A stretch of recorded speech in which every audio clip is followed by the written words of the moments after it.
السلام عليكم ورحمة الله وبركاته. النهاردة بقى عاملة لكم الكبسة دي بألوان الصيف، معايا أحمر وأصفر وأبيض. كنا المفروض نعملها يوم شم النسيم،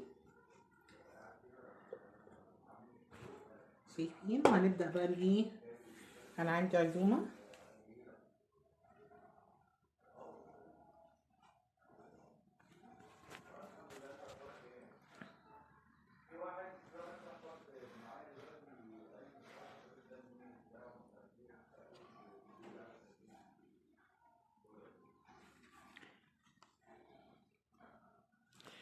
على فكرة هي طريقة الكبسة، أنا عملتها رز أبيض يعني الشوربة، ونزلت فيه الرز، وبعد كده قطعت بصل، وعندي ألوان طعام طبيعية، اللون الأحمر واللون الأصفر.